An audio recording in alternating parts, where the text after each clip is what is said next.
Polish yard Galeon are producing some of the most interesting boats around at the moment.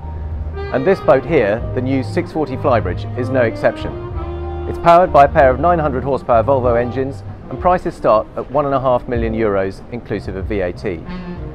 But what you can't see from here is just how special it is inside. So let's go and take a closer look and I'll show you around. So the first thing to notice is just how much glass there is all along the hull. You can see that virtually the whole of this side section is glass, but then the really trick bit are these folding balconies on both sides which fold out to create a bar area.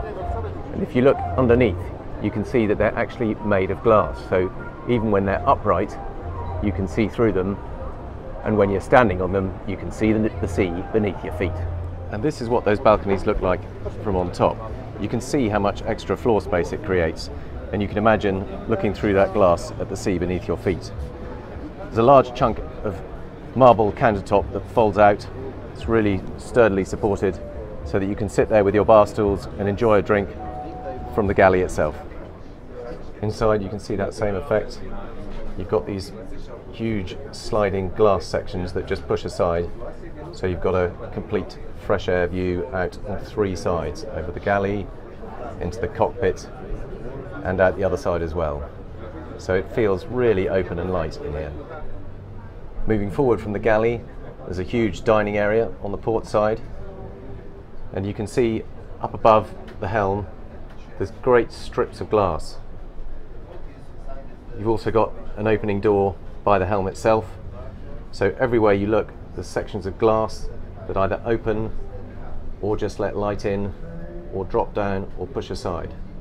But the real trick is moving forward. Rather than a windscreen here, you've actually got a walkway through to the bow area. And this is the most special part of the boat. Here you've got a pair of teak tables, you've got seating, all of it is electrically powered, so it slides up and out, so you can either have a really comfortable seating area or a vast sun lounging area. You've got a glass walkway under your feet, it's letting light into the master cabin, and this fantastic socialising area. And remember, this is a 64-foot yacht. It really is by far the largest, most sociable, most accessible foredeck area we've seen on anything like this size of boat. There are two separate accommodation areas. This is the stairway leading down from the saloon into the guest accommodation. And this boat is fitted with what they call the triple master cabin option. So this is just one of the two ensuite guest doubles, both full beam, both amidships, and both ensuite. Really, on most boats this size, you only get one of these master cabins.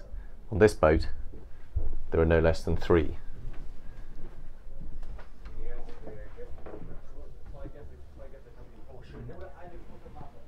It's a rather nice optical illusion of the mirror that seems to create a 3D effect. TV set in the bulkhead, and one of the many ensuite bathrooms. The third master cabin, and in this layout probably the owner's cabin, is down a separate stairwell leading forward on the port side. And this is the forward master suite, which, because of the beam carried well forward, also feels pretty spacious. Very nice ensuite bathroom. This is probably the reason it's the master, because it's a bit bigger than the other two. You can see the size of that shower in there, and the rather glitzy silver effect tiling. And last but not least, there is a huge Flybridge with built-in seating all the way around it, large marble top bar, the outside helm position, a big sun pad forward, and from here you get another great view of that foredeck seating area under the little shaded canopy. It really is one of the most innovative and exciting boats that we've seen at the show. There's an awful lot going on, but it actually works tremendously well.